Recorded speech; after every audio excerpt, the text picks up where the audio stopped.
Selamat datang di Jurnal Sinema bersama saya Nicholas Yudifar.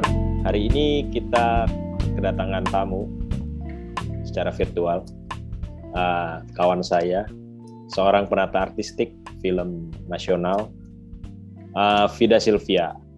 Selamat datang, Vida. Selamat.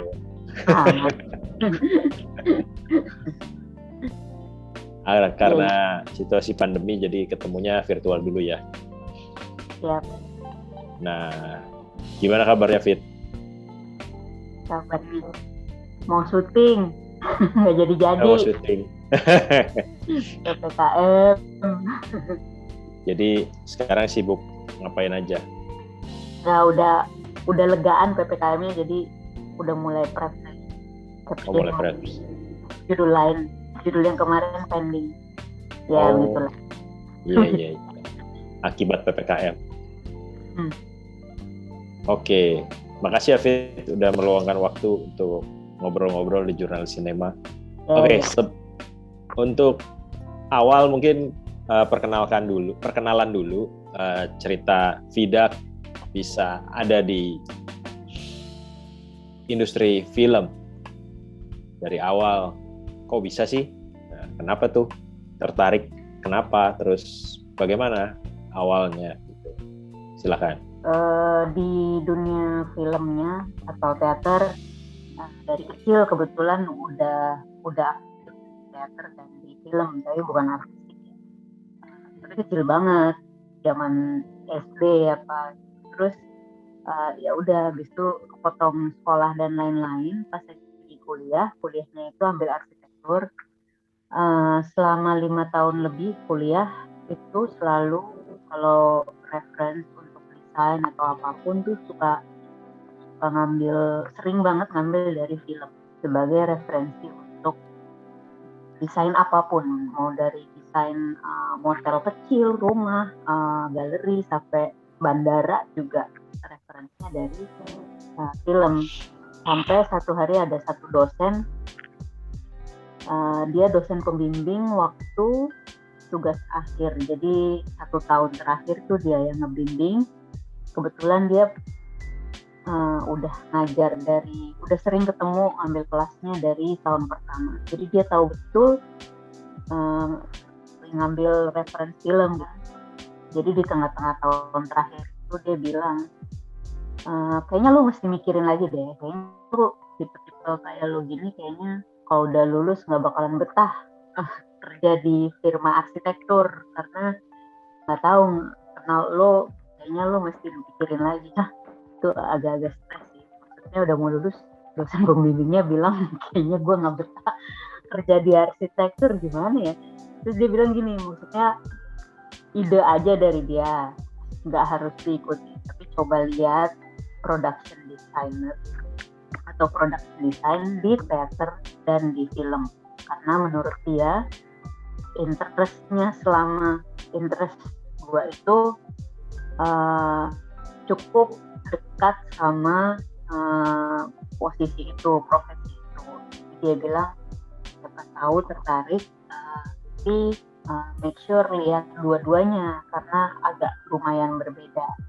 Terus dia bilang mungkin buat ide untuk ngambil S2 juga.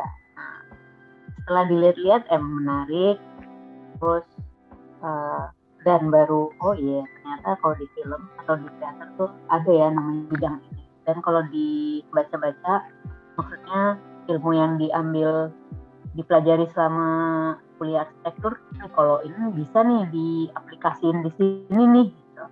Terus ya udah, tadinya rencana mau ambil langsung S2, terus pulang dulu Indonesia. Di mana kuliahnya dulu?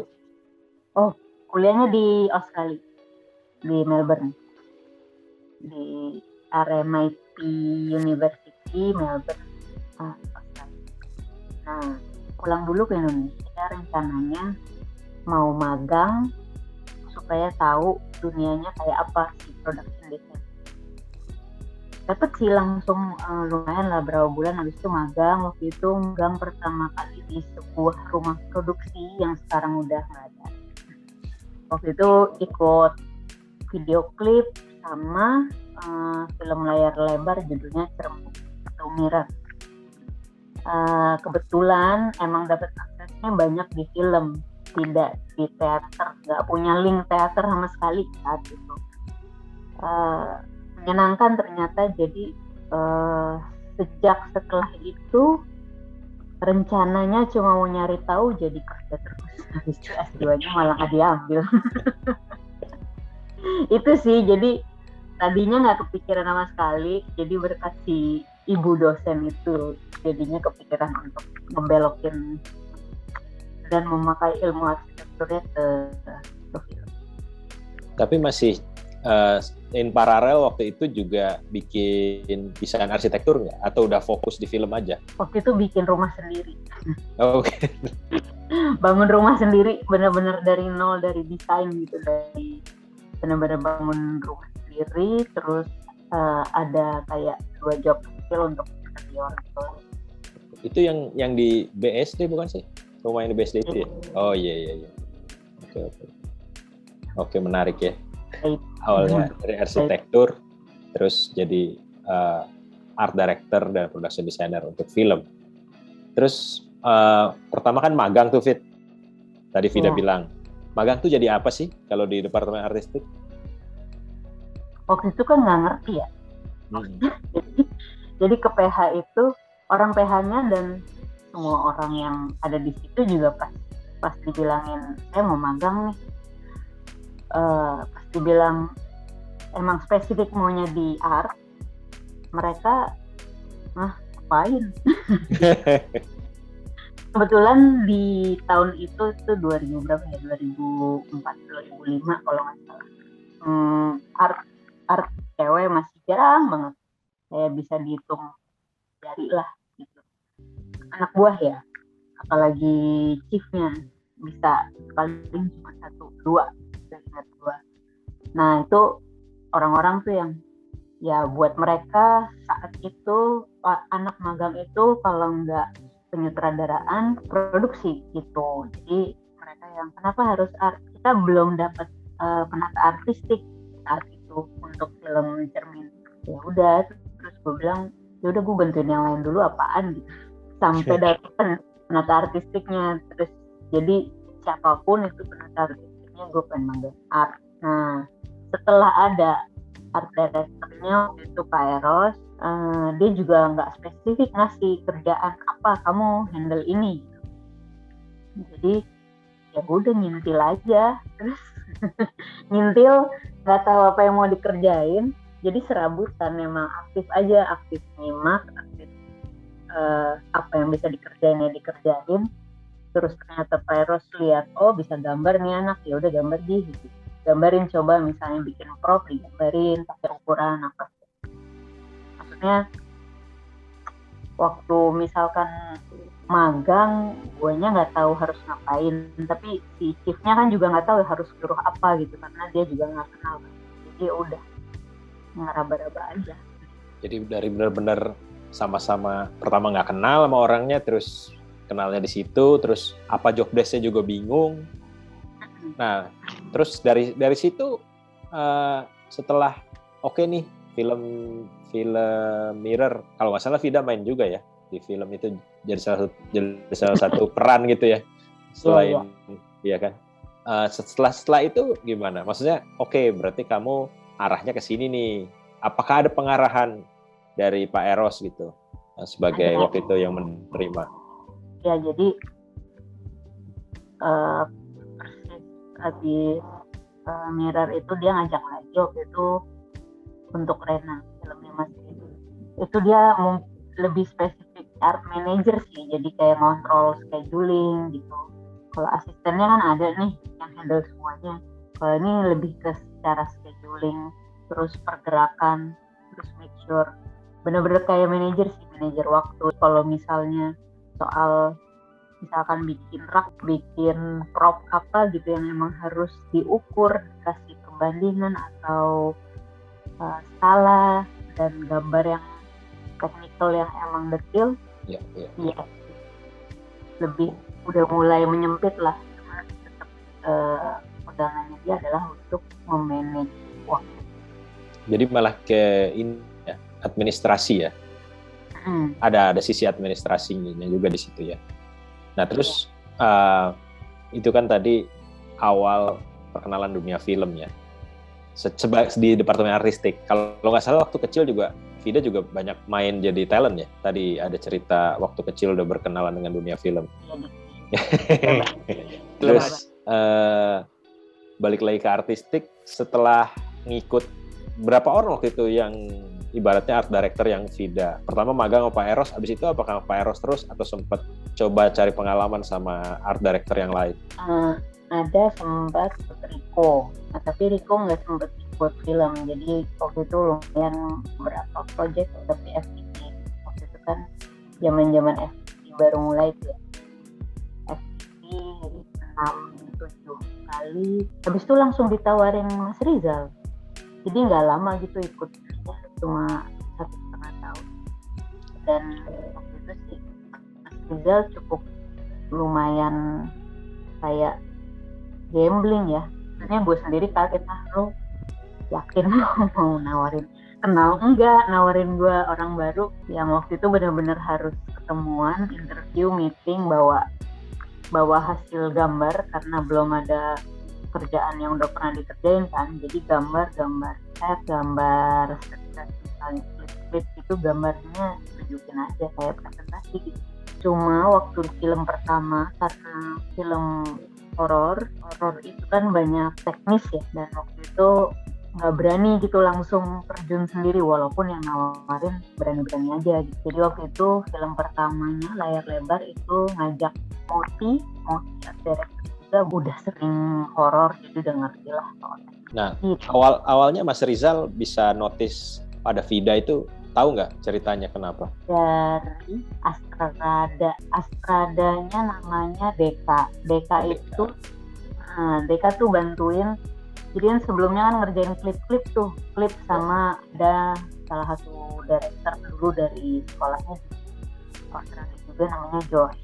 Menarik juga ya, Deka kayaknya udah jadi ini deh, pengusaha deh sekarang. Pengusaha terakhir gue ketemu kebun iya apa gitu. Terakhir pengusaha gue ketemu sih. Nah menarik. Nah terus setelah dari film itu, filmnya Jalangkung ya? Bukan. Kuntilanak. Jalangkung mah film yang sebelumnya ya, Mas Rizal tahun berapa tahun sebelum itu ya. Film pertama waktu itu ya. Film awal tahun 2000-an ya. Ini Kuntilanak ya. Kuntilanak. Oke. Terus setelah itu baru tawaran lain berdatangan gitu ya setelah melihat. Kalau di film ya? Iya, kalau di film. Paling enak tuh jelasin art director kalau buat umum ya. Jadi intinya kalau di sebuah film, benda terkecil yang ada di film misalkan jepit rambut sampai benda terbesar seperti kapal laut, itu yang dipikirkan art director. Jadi kalau bahasa orang pekerjaan yang lain-lain mungkin pengadaan barang. Ya cuma range-nya tuh dari jepit rambut sampai kapal laut. Cuma kalau misalnya dibilang yang menata artistik, iya. Tapi jadi kayak pikiran orang tuh kayak dekor gitu kan. Mungkin di banyak sisi ada yang agak mirip kayak dekor gitu ya. Banyak unsur dekoratifnya. Tapi bedanya sama dekoratif adalah di film kan kita ngomongin storyline, ada timeline, ada cerita, ada karakter. Kalau misalnya dihubungin sama kayak interior designer ya, membuat sesuatu ruangannya bagus, nata ruangan gitu. Ya bagus kan relatif. Yang jelas kalau art director lebih harus nomor satu adalah bukan keren, tapi berhubungankah dengan jalan cerita dan karakter yang mau dibangun atau mood. Jadi intinya semua yang ada di dalam frame itu adalah art director. Ya benda. Kadang hewan. Ya hewan juga ya. Karena hewan Iya, nggak masuk casting kan, jadi walaupun dia bernafas dan bergerak. Iya. Terus ada job desk khusus yang dengan detail profesional tentunya, maksudnya apa tugasnya gitu. Ada. Ini ngomongin ini aja ya, maksudnya kapasitas tim art versi perfilman Indonesia lah. Oke. Bukan Hollywood lah ya. Ya. Di mana satu orang bisa mengerjakan sekian dia multitasking lah. Tapi kalau tim art kadang kayak job desk atau orangnya itu bisa berubah-ubah tergantung job. Maksudnya yang paling standar itu tim yang paling inti banget itu harus ada 5 orang buat gue ya. Jadi gue tidak pernah gue dulu pakai istilah prop master, tapi kayaknya 2-3 tahun dijalankan belum ada yang bisa memenuhi syarat kategori prop master, kemampuan dan semuanya lah. Jadi yang gue pakai adalah asisten itu dan asisten gue. Nah, jadi mungkin kalau misalnya satu asisten lebih bertanggung jawab soal kayak manajemen pergerakan tim, kapan bongkar, kapan ini masuk dan bla bla bla, atau pokoknya keseluruhan. Yang satu asisten lebih konsen ke soal prop. Jadi kapan ini udah selesai di propping belum, ini deadline-nya kapan gitu. Jadi satu manajemen waktu keseluruhan, satu manajemen prop, dua asisten. Lalu ada orang grafis dan set drawer, bukan desainer tapi set drawer.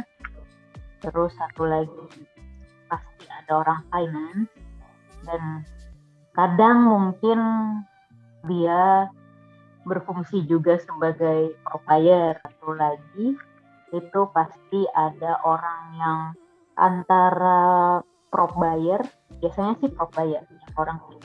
Jadi ini tim inti ini biasanya nggak ganti. Selebihnya baru bongkar pasang. Misalkan ada yang ini banyak bikin grafis, atau banyak yang harus standby nih di set. Nah kalau misalnya yang dibilang runner itu kayak gua waktu magang gitu, jadi serabutan. Terkadang jadi standby di set, terkadang dia pergilah beli prop. Intinya sesuai nama kerjanya running around aja karena namanya runner gitu.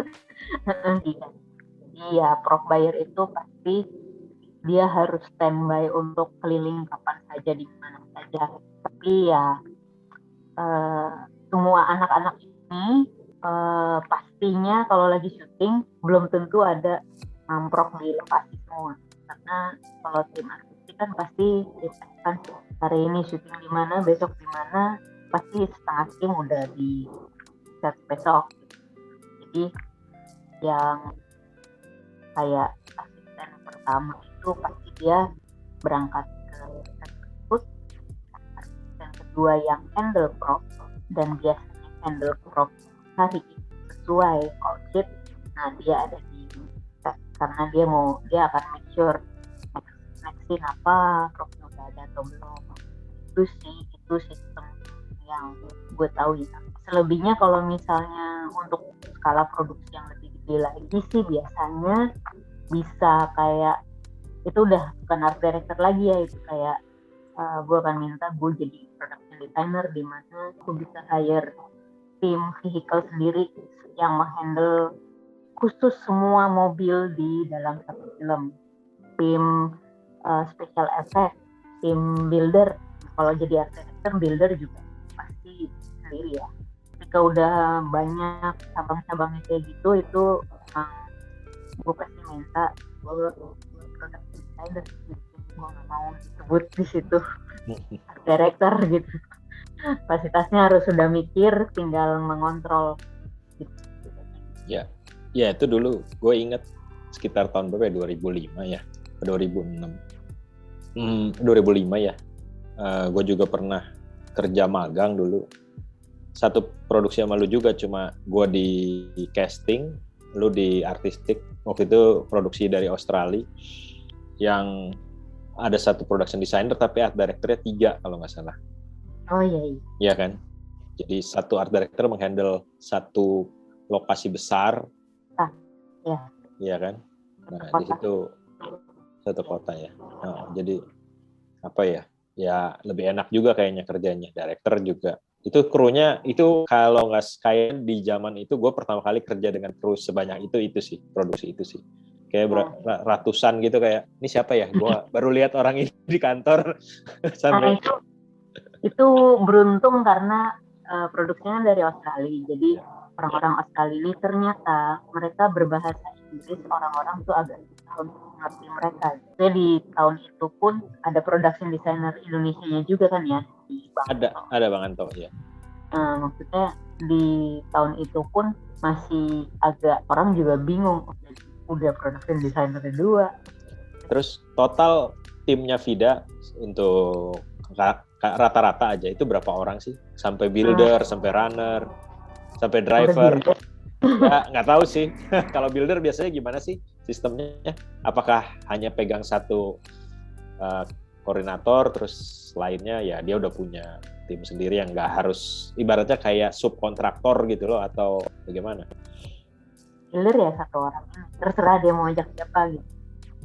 Paling kalau ada titipan khusus misalnya project apa gitu, ini bakalan banyak ini ya, banyak ukir-ukir kayu, dan gue tahu gitu anak buahnya dia ada yang tangannya pinter ngukir kayu, dia harus diajak. Nah, gue perlu dia. Kalau emang harus diminimkan jadi cuma berdua bertiga bisa juga, tapi asalkan sesuai kebutuhan. Nah waktu itu emang bisa, standarnya biasanya 10 untuk artnya aja. Kalau builder begitu udah masuk keperluan builder, biasanya mereka paling minim juga 10 orang, karena ya pasti bawaannya namanya hari ngeset ya, pasti kan didikit-dikitin tuh hari ngeset, pasti diirit-iritin gitu. Jadi mereka nggak pernah bisa kurang dari 10 orang. Nah di bawah 10 orang pasti hari ngesetnya jadi 10. Jadi kalau misalnya mau di total paling sedikit kalau emang ada pakai builder itu sama driver mungkin 25 minimal. Tapi sekarang ini agak udah jarang terjadi ya. Tim artnya 30-35. Soalnya biasanya yang ngoling gue biasanya yang perlu build. Kalau yang nggak ada di build ngolingnya kayaknya orang lain gitu. Iya. Jadi 3, ya kita rata-rata 30-an lah ya. Ideal 30 tuh masih masuk minimal ya. Kalau story-nya, travelingnya banyak, artinya banyak tempat, terus kayak yang pernah kita ikutin dulu itu, kayaknya itu ratusan ya, total ya. Kalau nggak salah waktu itu daerahnya Bali, Jawa, Bali, Jawa, sama Jakarta ya. Itu mah ratusannya ya. Bisa 200. Iya. Kayaknya waktu project itu seluruh tim art ke Jakarta tuh kerjain itu. Iya. Sampai bangun itu kalau nggak salah, bangun di sebidang tanah. Popis Land. Iya, bangun Popis Land di mana sih? Cikarang apa di mana gitu ya kalau nggak salah. Itu ada tanah kosong, iya. Nah, itu menarik ya untuk skala itu, serial TV kalau nggak salah ya, atau film televisi ya waktu itu ya, saya juga lupa sih. Film tapi nggak tahu. Oh iya, film ya. Iya. Nah, lebar kok. Lebar ya. Iya. Oke. Terus untuk menjadi seorang art director, misalkan ada yang tertarik gitu. Kalau Vida punya background arsitektur, apa yang harus orang lakukan sih? Bukan orang lakukan, maksudnya gimana melatih diri atau mencari keterampilan seperti apa sebetulnya? Jadi harus bisa ngapain aja. Kalau Vida punya basic arsitektur, bisa gambar. Nah, apalagi selain gambar? Mungkin hal-hal yang lain yang berhubungan dengan pekerjaan sehari-hari. Justru nggak harus bisa gambar ya, kalau menurut. Enaknya kalau bisa gambar tuh bisa sambil menjelaskan sambil menggambarkan. Maksudnya tidak bergantung orang lain. Yang penting gue selama kuliah diajarkan bukan untuk menggambar bagus, tapi menggambar adalah bagian dari communication drawing.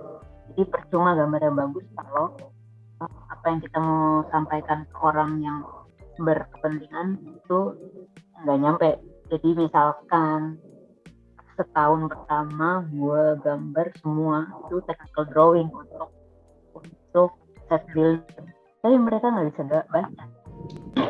Gue kasih itu semua skala bener-bener technically correct, bener-bener sesuai apa yang dipelajari sebagai lulusan art. Fungsinya si gambar tidak sampai. Jadi gambar tuh menurut gue mungkin kedua atau ketiga. Tapi yang paling pertama menurut gue untuk jadi art director itu membangun taste. Karena mau jadi art director bukan mau jadi art manager yang memanajerial seluruh tim. Udah tahu harus ngapain. Kalau art director kan yang memberitahu atau memberi ide gitu, harus punya visi gitu. Jadi melatih untuk punya taste tuh ya nggak bisa dikasih tahu ada di mana gitu. Bisa jadi emang kuliah atau sekolah bertahun-tahun mungkin technically udah terasah, tapi taste-nya belum tentu gitu. Nah itu udah kembali ke personal masing-masing, dan belajarnya bisa di mana-mana, bisa nggak harus di film menurut gue, karena gue dari dari dunia yang bukan film gitu kan, gue ngeliat kayak ilustrasi, lukisan tuh banyak banget membantu gue dalam development film-film ya, palet,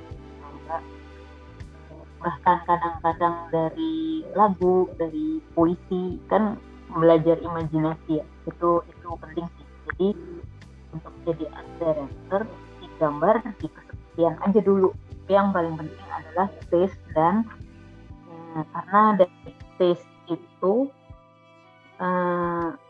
kayak mengundang imajinasi. Misalnya kalau udah nge-build taste sendiri, taste pribadi, ntar kalau lihat apa, ini kalau kenapa sih warnanya begini misalnya gitu, nggak enak banget tuh, itu kenapa sih, maksudnya punya visi gitu. Punya visi itu benar-benar emang balik ke personal masing-masing. Jadi bukan buku, bukan film, bukan exercise jadi sesuatu yang abstrak, tapi itu paling esensial. Karena gue banyak melihat yang anak-anak gue yang mau udah lo kejar, udah pas dites misalnya, ini set yang kamar ini terserah lo mau diset gimana, dia bingung. Maksudnya itu dia stepnya, tapi sebagai orang yang mengorganize seluruh tim, dia misalnya ngasih stepin bagus banget, tapi kalau disuruh punya visi untuk satu ruangan bingung gitu. Jadi itulah bedanya. Kalau harus punya, kalau hal-hal yang non abstrak kayak manajerial dan lain-lain bisa dicari tahu caranya. Sama kedua, apa itu?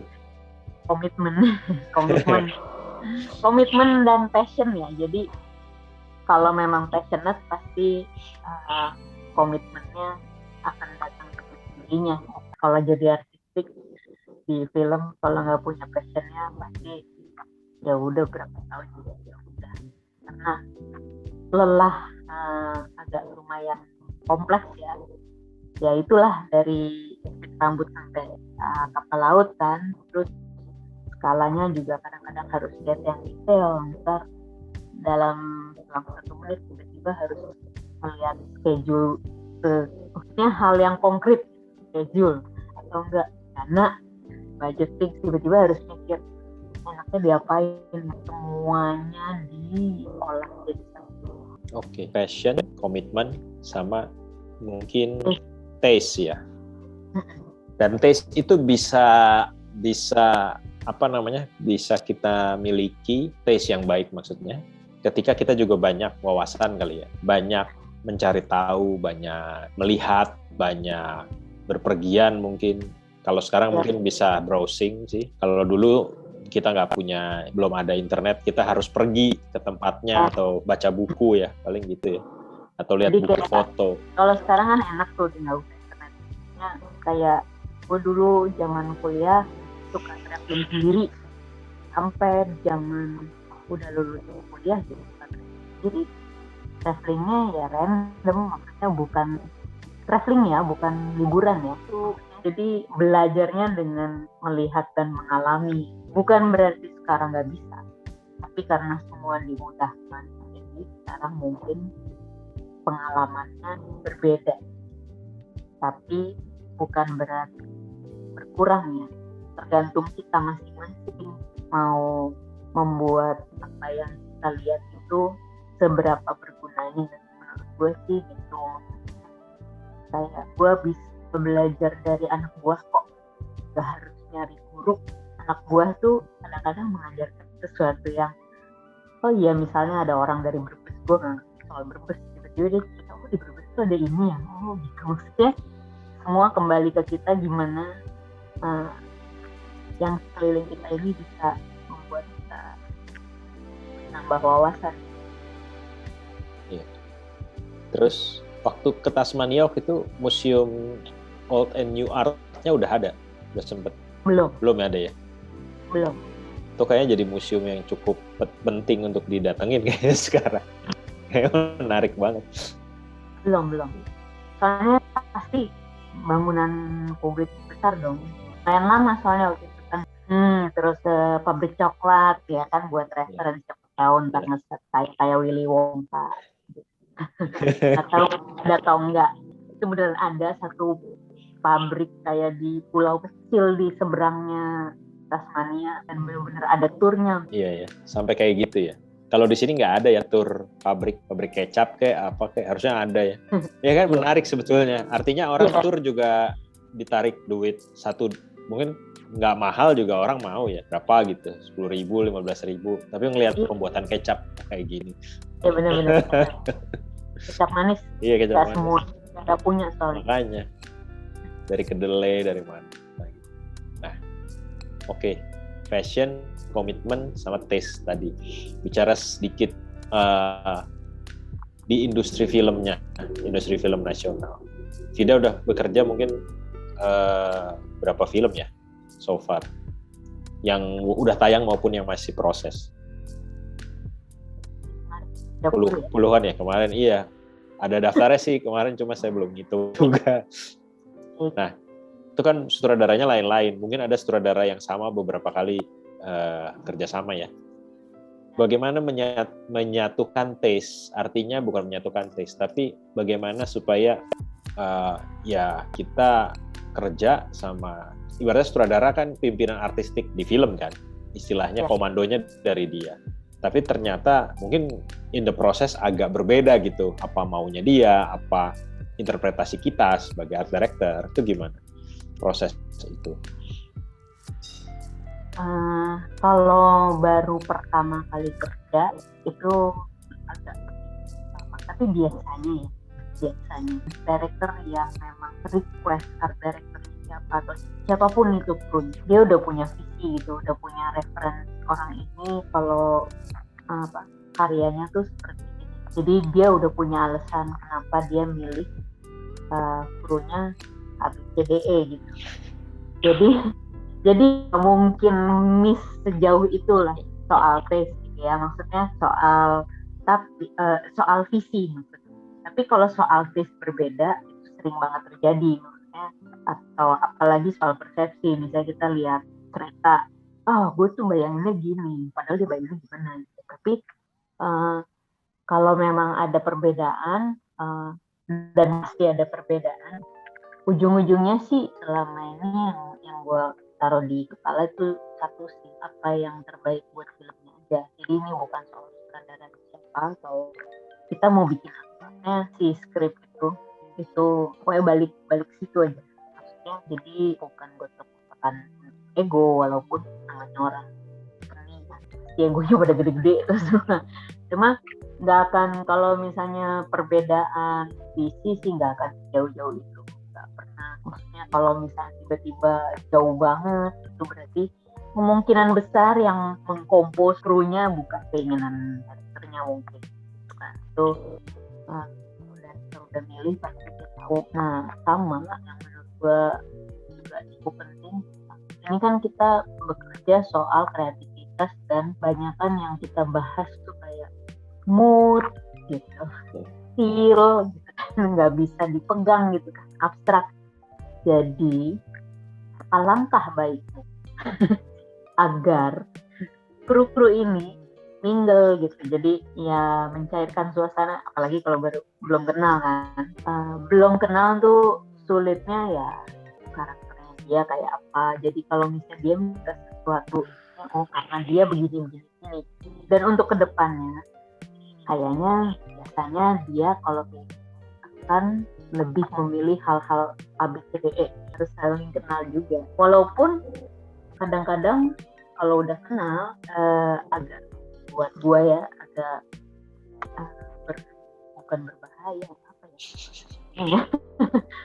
Bahaya sih enggak, cuma harus hati-hati supaya nggak statis aja gitu, nggak punya perkembangan. Jadi karena udah kenal, udah biasa begini-begini, jadi gitu aja. Jadi kenapa kalau misalnya gue mungkin akan bekerja sama satu director beberapa kali, tapi misalnya satu director ini kerja berapa kali dalam berapa film berturut-turut, abis itu pasti gue perlu jeda. Maksudnya jeda aja dulu, kerja dulu sama yang lain. Kalau memang mau produksi bareng lagi, maksudnya diselain aja satu judul dulu. Jadi ketika kembali lagi kita udah bawa sesuatu yang baru. Jadi sebenarnya kayak membina sebuah hubungan gitu ya. Tapi ini kreatif, terus sifatnya ya syuting tiap hari ketemu. Persiapan biasanya sebulan lah ya, walaupun nggak tiap hari ya. Nggak usah usaha banget, yang penting hadir tuh pasti, dan niat untuk observasi ya. Dia pasti akan kenal lah. Maksudnya nggak usah yang harus nongkrong bareng apa gimana. Iya. Konteksnya konteks pekerjaan. Ngomonginnya juga hal-hal yang berhubungan dengan pekerjaan, tapi pasti ketika udah sering ngobrol, saling tahu lama-lama, terus ya tinggal dapet ininya aja, chemistry-nya gitu ya. Nah, terus tadi bicara hubungan sama sutradara. Bagaimana dengan director of photography? Karena itu kan triangle yang di lapangan itu menciptakan itu tadi semua, rasa, feel, dan sebagainya. Kalau dari POV ya, panjang. Sinematografer deh. Itu juga pasti dari, kalau gue pribadi dari awal akan, kalau belum kenal ya, nggak ada yang beda approach-nya, sama aja. Dua-duanya tetap harus dikenal secara in person orangnya, pilihannya, visinya, dan persepsinya dia itu apa. Nah, karena triangle, jadi harus tekannya gini, gue sih berusaha sebisa mungkin tidak menjadi apa? Sorry. Penengah. Oh, penengah. Ya, jadi harusnya benar segitiga. Iya. Bukan satu garis dan gue di tengah. Kamera dan artistik itu kayak dua mata koin yang dua sisi, satu koinnya dengan dua sisi. Jadi ya kalau satu berusaha menonjol, jadi harus sama-sama puterlah apa gimana lah. Kebanyakan teman-teman sinematografer kan jadwalnya cukup padat ya.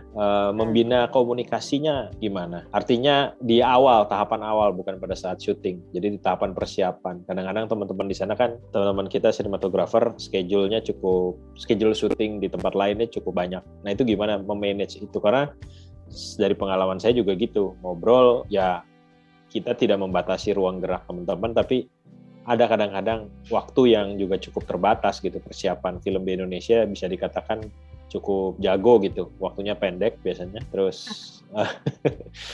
jadi komunikasi di waktu yang singkat itu gimana tuh? Itu sih balik ke observasi ya. Gue cukup bersyukur kalau gue orang yang observasi.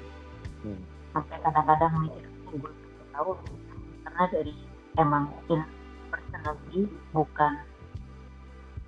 Jadi personally orang yang memang highly observant, lalu mengobservasi, mungkin itu membantu.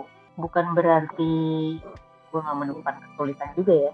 Nah, ada juga emang orang-orang yang ini orang susah banget dimengerti sih atau enggak, namanya juga manusia ya. Tapi ya apapun itu, begitu masuk project baru, bener-bener kayak buka buku tulis baru aja bersih, pasti ada enaknya sendiri, ada ribetannya sendiri. Jadi walaupun misalnya orangnya udah pernah kenal, tapi tetap aja buat gue judul baru ya pasti ada sesuatu yang berbeda dari orang lain. Tapi yang udah kenal, gue anggap kenalnya 60-70%. Nah 30-nya ini yang akan membuat dia menjadi seperti apa, karena ini proyeknya udah beda.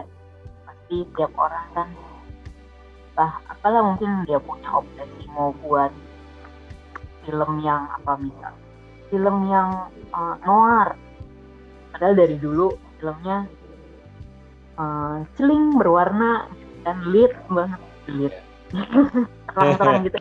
Maksudnya itu yang 30% gitu. Jadi setiap orang pasti punya progresif.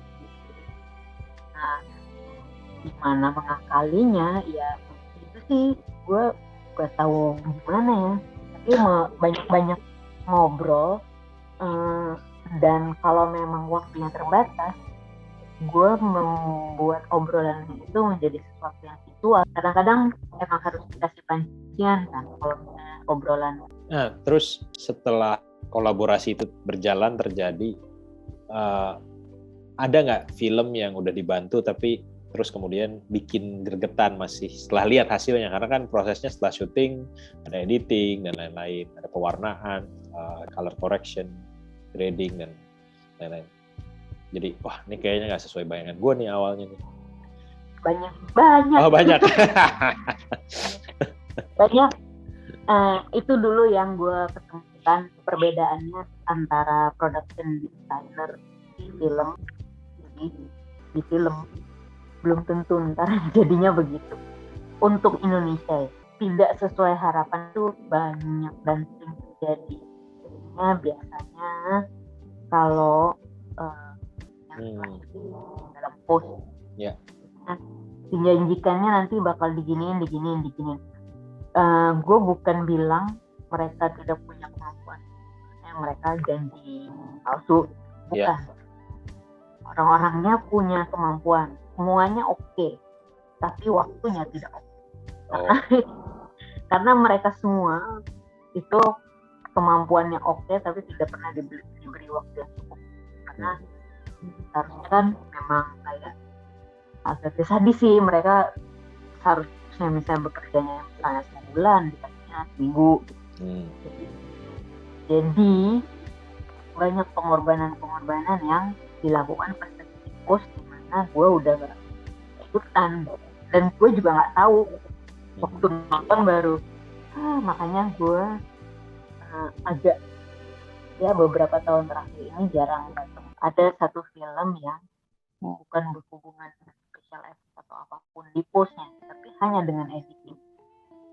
Dan misalkan lagu itu kan lumayan besar nyawanya untuk membangun mood satu adegan, tiba-tiba jadi tapi ya udah, kayaknya gue tahu filmnya. tapi ya udah, maksudnya yang itu gue sempet lumayan patah hati dan berhenti syuting gitu. Oh ya? Ya berhenti syuting dan jadi guru TK karena gue sedih banget, maksudnya gitu. Iya, gue kayak tahu deh filmnya deh. Jadi soalnya kayak itu agak agak apa ya, project ini gue bahkan kekeh ini kayaknya karena film ini gue nggak akan sebut judulnya. Ya. Ini gue punya personal attachment dengan cerita ini lumayan belasan tahun karena gue tahu cerita ini gitu. Jadi gue benar-benar kekeh. Ya. Jadinya seperti apa, padahal dibayangkannya apa tuh lumayan. Tapi yang gue pelajari adalah yaitu tadi satu, gue bukan direkturnya, gue bukan produsernya gitu. Jadi ya sudahlah, pinginnya sih kalau memang akan ke arah sana untuk production designer begitu besar suaranya, yang boleh diperbolehkan untuk mengikuti. Ngomongin ekspektasi di setelah filmnya jadi. Nah, kalau ditanya visi misi Vida bekerja sebagai art director, artinya gini, orang tahu Vida art director, terus pasti beberapa kali juga dapat kesempatan untuk production designer juga ya. Nah, sebenarnya perbedaan mendasarnya apa sih? Antara art director ya, pada saat bekerja ya. Perbedaan mendasarnya lingkup pekerjaan, skalanya lebih ke skala. Jadi production designer di art director dia bisa membangun dari tone, mood untuk guidance ke wardrobe, makeup, ke art director, terus sampai bahkan kadang-kadang ada beberapa project yang waktu jadi production designer ya direkturnya ikut mengajak diskusi soal cerita dan membangun karakter di dalam cerita gitu. Jadi kayak ini logika cerita atau apa ya, emang diskusi cerita sih, diskusi skrip. Jadi membangun skrip bersama di sampai di titik itu. Kalau production designer, kalau art director lebih ke kreativitas masih diperlukan seorang art director, tapi mungkin lebih ke mengorganize dan pengadaan barang. Terus kayak desain untuk ruang atau apa itu masih diperlukan seorang art director, tapi dia masih apa ya udah kerja bersama wardrobe dan makeup. Kalau wardrobe tuh buat gue harus sinkron sama guenya gitu. Bisa jadi luar biasa atau bisa jadi acak-acakan gitu. Hanya dengan seorang talent masuk dengan wardrobe yang emang wow banget, malah salah banget. Soalnya bergerak gitu. Yang dikerjakan wardrobe tuh bergerak mengisi ruangannya itu. Nah, tapi kalau production design sebelum semua ide dari wardrobe tuh dia kayak bikin baseline-nya dulu lah. Oh ya udah, kalau gue biasanya dari color tapi diskusi sama sinematografer dan director ya. Maksudnya kalau dibikin color palette ini gimana? Soalnya dengan alasan ABCDE lah, nah, baru dibagi ke art dan wardrobe dan makeup. Ini color palette moodnya di sini, dan bahkan misalnya wardrobe-nya karakternya begini ya, jadi maunya benda-benda apa bajunya dia tuh yang tipenya begini. Abis itu stylenya selebihnya silahkan cuma sendiri. Kalau makeup misalnya dia rambutnya harus begini ya, begini caranya gimana terserah. Jadi apa itu namanya baseline-nya ya, jadi kayak pokoknya intinya begini, caranya gimana, on the way ke sananya terserah. Range-nya gitu, itu yang memberi baseline untuk tim-tim yang aktif yang main gitu. Kemudian dalam pekerjaan ini tantangannya apa sih, Fit? Yang ya tantangan apa sih, tadi bicara chemistry tadi udah kebahas, terus selain itulah kalau kita bicara waktu sama budget kayaknya di setiap departemen, tapi ada tantangan tertentu nggak? menurut gua problem ini hanya ada di tim artistik. Tantangan anak gua yang susah berkompromi itu kayaknya hanya terjadi di tim artistik. Entah kenapa. Maksudnya bukan tim gue doang, karena mungkin kayak tim yang tadi gue bilang runner-runner itu bongkar pasangnya tuh banyak gitu. Jadi gak ngerti lah, mungkin emang industrinya aja yang membuat mereka jadi mengejar kuantitas kita atau job ketimbang kualitas. Bukan soal menyelesaikan, kalau misalnya nambah waktu mereka mau nyelesain, kalau dipikir-pikir, karena tim artistik tim yang orangnya bisa benar-benar beragam banget gitu, bisa ntar tiba-tiba dari daerah mana. Satu lagi ada kendala yang paling sering dan sampai sekarang belum belum kepikiran gimana cara handle-nya adalah problem dengan lokasi. Jadi gue pengen banget harusnya ada kali ya orang artistik yang pengen jadi location manager. Jadi sampai saat ini belum dapat orang yang seruk untuk yang kayaknya kalau lokasi gue maunya dia ya. Karena sangat banget ke artistik yang paling pertama.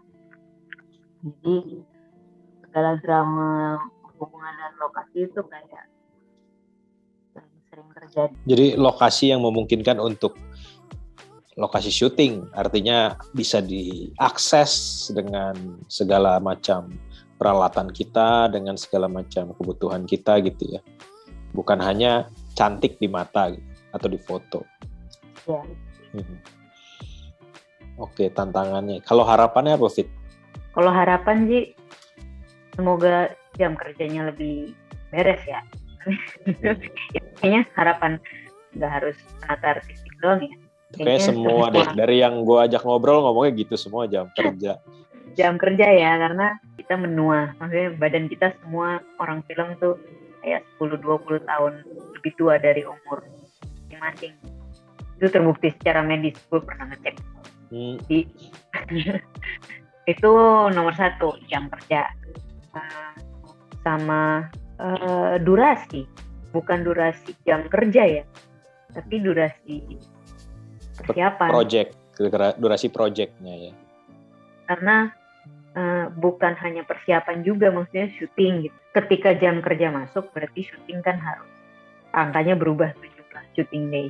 Dan untuk syuting yang proper, kalau prep-nya proper kan pasti kita, maksudnya kemungkinan untuk mendadaki atas alasan yang bukan karena kita gitu, meminimalisir kesalahan masing-masing.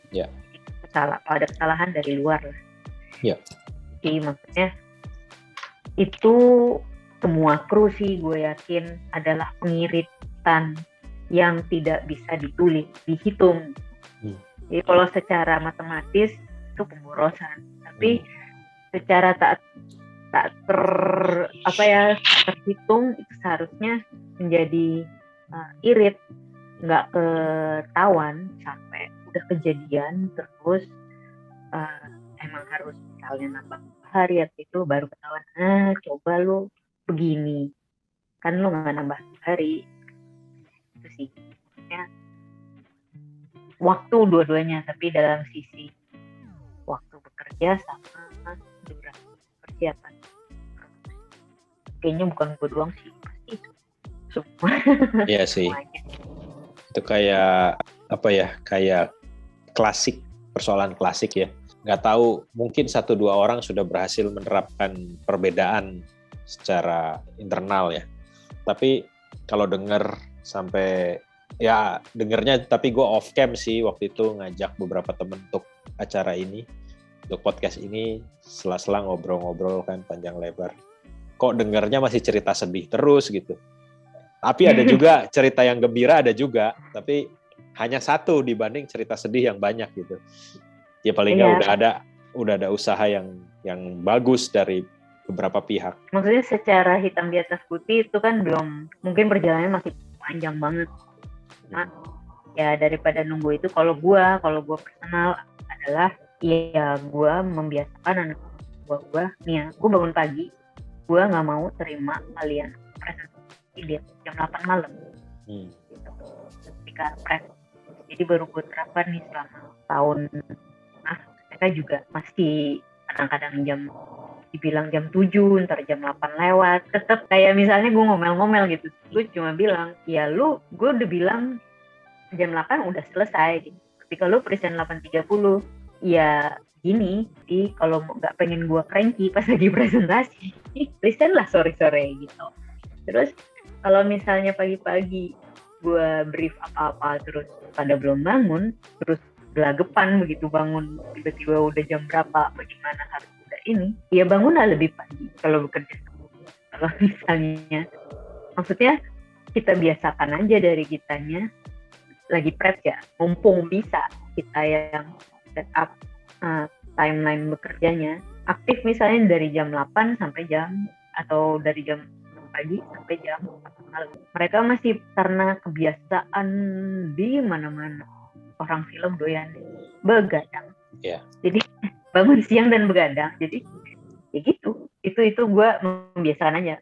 Oh berisik gitu present, gue udah lewat jam 8. Gelagapan. Jam 6 pagi dijawab. Wah.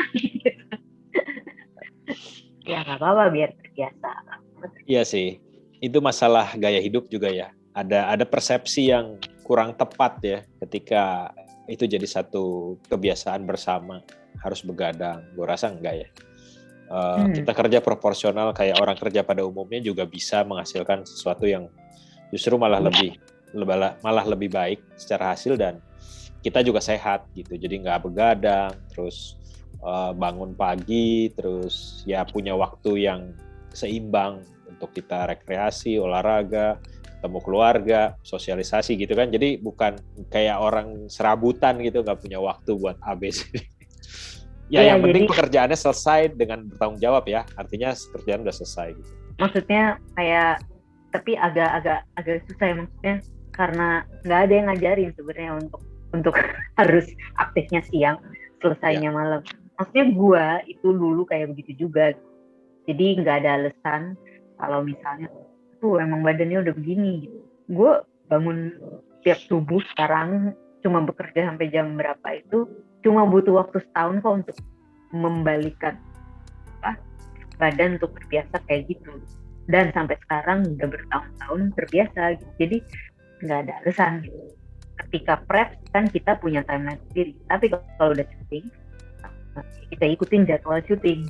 Dan susah banget ngajarin orang-orang untuk gimana caranya. Misalnya sekarang nih gue lagi prep, jamnya kayak jam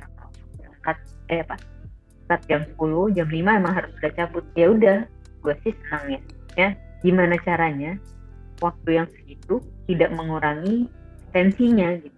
Karena yang udah ya menurut gue, ya lalu nongkrong sampai dari jam 5 sampai jam 8 itu kayak udah ngobrol-ngobrol doang. Ketika lo tahu memang sampai malam, jadi kerjanya speednya turun gitu. Tapi kalau punya ini sebenarnya bisa gitu, intinya ya gitu sih. Ya kalau memang harus, biasanya kan udah mendekati hari syuting tuh mendadak heboh, hektik gitu, dan itu wajar gitu. Jika memang udah di titik itu terus harus begadang, oke. Tapi kalau begadang terus dari awal, kayak mau lari maraton tapi dari awal udah sprint gitu ya, capek duluan kan. Ya pasti badan kita juga protes ya. Work smart kan work hard banget. Ya. Oke. Ya semoga itu bisa jadi satu kebiasaan baru ya buat kita semua yang kerja di film. Ya begadang kalau boleh aja katanya. Kalau emang perlu ya, kata Bang Roma kan gitu. Tapi nggak tiap hari, juga tiap hari juga begadang. Oke. Gue setuju sih soal itu. Ya itu basic, itu dasar lah. Terus kita udah mau di penghujung ngobrol-ngobrol ini, asik acara. Vida punya pesan nggak? Pesan-pesan untuk teman-teman yang kepengen jadi art director atau production designer. Maksudnya gue beride adanya jurnal sinema nih supaya khalayak umum, terutama yang gak familiar dengan industri film tuh bisa nonton dan bisa tahu sedikit tentang industri kita gitu, dari profesi-profesi teman-teman yang mungkin jarang kesebut, jarang ke-expose gitu loh. Nah, makanya gue bikin ini jurnal sinema. Setelah ngobrol-ngobrol kurang lebih sejam lebih, paling nggak kan punya gambaran. Jadi, profesi di film tuh bukan cuma kameramen, director, produser, ada art director, ada production designer. Ya mungkin banyak orang udah tahu, tapi banyak juga yang belum tahu pasti. Nah, pesan-pesan khusus untuk teman-teman yang mau jadi art director atau production designer, walaupun yang sekolah film secara formal maupun yang tidak. Dan juga mungkin tidak kasih, misalkan ada oh ya lu lebih baik begini, bukan ngajarin sih, tapi saran aja sebenarnya. Lebih ke saran yang umum gitu. Yang buat yang mau jadi art director atau production designer ya. Bukan ngasih saran, mungkin berbagi sedikit kali ya. Karena gue bukan dari sekolah film, jadi kalau kalian bersekolah, pergunakanlah sebaik-baiknya. Karena gue belajar dari salah, jadi kalian belajar dari sekolah. Kalau gue belajar dari salah, itu nggak enak. Jadi salah, kena omel, kena apa, atau harus bertanggung jawab, harus memperbaiki, itu lebih panjang perjalanannya ketimbang udah dikasih pelajarannya di sekolah. Ya, jadi apa yang udah dipelajari di kuliahnya gitu, kalau lupa nggak apa-apa, tapi bisa dicoba diingat lagi. Kan udah bayar kuliahnya, sayang. Nah, jadi menurut gue kalian sangat beruntung karena mestinya itu bisa mengirit bertahun-tahun kesalahan yang gue buat untuk gue belajar. Tapi di sisi lain yang tidak sekolah film, coba cari apa yang bisa, kemampuan masing-masing pribadi yang bisa diaplikasikan untuk memuatkan di menjadi art director, buatnya apa. Nah, emang harus tahu, bukan tahu diri ya. Bilangnya apa ya? Mengenal kemampuan masing-masing dulu, supaya tahu, bisa menyeleksi mana yang kurang, mana yang perlu diasah lagi, atau mana yang ini nih, gue lebihnya di sini, ini yang gue pakai dulu di depan, yang lain ini mungkin gue perlu asisten yang bisa ini karena gue kurang ini. Seharusnya dia bisa melengkapi apa yang mungkin gue nggak punya, membantu ya. Jadi bukan tentu bukan musuh atau bukan apa, dia orang yang membantu, melengkapi lah. Jangan pernah merasa udah cukup belajar, karena belajar nggak artinya terusan yang sampai tua gitu, sampai kapanpun. Dan yang seperti tadi gue bilang, belajar bukan harus dari guru, bukan harus dari yang senior. Gue banyak belajar dari yang tua, belajar dari sekeliling, belajar dari bukan orang film. Ya udah, benar-benar kapanpun dimanapun, kalau kalimat ininya quote kayak anak zaman sekarang, make the best of what you can. Jadi punyanya apa, itu dikaryakan sebaik mungkin. Jadi nggak perlu mengejar yang nggak ada dulu. Terus kalau ada yang tertarik, misalkan udah punya basic sekolah film ataupun pernah produksi tapi masih di tahap-tahapan awal, tidak membuka kesempatan magang nggak sih biasanya di artis tuh? Karena Vida sendiri kan belajar pertama magang kan. Nah, biasanya sering membuka kesempatan magang nggak? Sering. Jadi hampir setiap produksi itu ngajak satu anak magang gitu.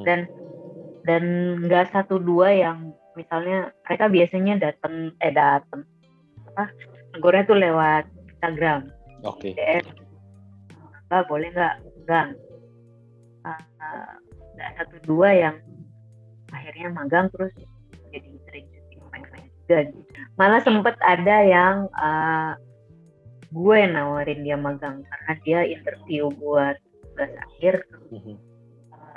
Karena pertanyaan-pertanyaan interviewnya dia berbobot, gue yang nawarin, lu mau nggak magang?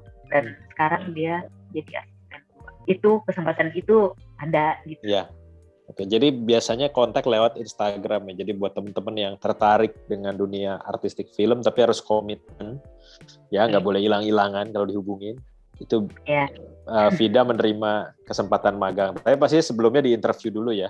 Mungkin ada sedikit interview, terus ada sedikit tes minat dan bakat gitu ya. Nggak maksud gue. Pasti namanya magang pasti ikut aja dulu karena diobservasi. Maksudnya gue kan punya orang-orang yang udah sering ikut gitu ya. Jadi gue nggak terlalu otoriter karena pasti siapapun anak yang baru ikut itu pasti yang gue tanya pertama. Yang lebih penting lagi yang gue tanya adalah anak-anak yang 5 orang utama ini, maksudnya kalian cocok nggak sama dia gitu. Karena kecocokan itu nggak bisa diajarin antara cocok atau enggak gitu. Tapi kalau misalnya cocok sih Bu, tapi dia masih bingung-bingung apa segala macam, dia nggak bisa ini. Kalau nggak bisa nggak apa-apa, bisa diajarin. Tapi kalau nggak cocok, mungkin anak baru ini bisa lebih berkembang sama tim lain yang lebih cocok. Ya betul ada faktor sama sekarang kayak 2 tahun terakhir yang minta magang, mungkin karena gue art director cewek kali ya, jadi anak art cowok nggak ada yang mau magang. Yang cewek-cewek atau enggak yang cewek-cewek mikirnya kalau misalnya mereka minta magang ke art director cowok kayaknya kemungkinannya lebih kecil gitu mungkin. Padahal enggak ya. Enggak. Padahal sama aja sih sebenarnya. Bisa belajar dari mana aja gitu ya. Dan dari Vida, dari teman-teman yang pernah ikut Vida yang sekarang jadi art director udah banyak juga ya. Artinya tadinya kerja ngebantuin jadi asisten atau jadi apa gitu. Beda dengan bicara yaitu yang tahun-tahun awal Vida dulu mulai magang mungkin sedikit ya. Ya karena jumlah art director juga nggak banyak mungkin ya. Filmnya juga mungkin tahun itu baru mulai banyak. Iya sih. Paling di iklan orang ada kebutuhan art director iklan yang banyak, itu pun ada juga yang beberapa yang asing ya. Artinya art director dari negara tetangga itu yang pada datang juga ke sini era-era itu kalau nggak salah. Untuk iklan ya? Iya untuk iklan.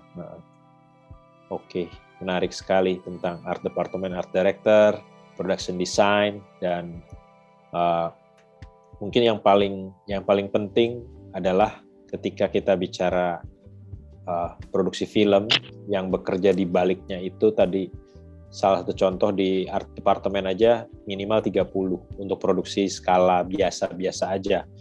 Kalau yang skalanya besar melibatkan banyak set, banyak lokasi itu bisa ratusan, bahkan tadi disebut dari satu produksi yang pernah saya ikutin dan juga Vida ikutin 200-an mungkin. Itu satu departemen doang.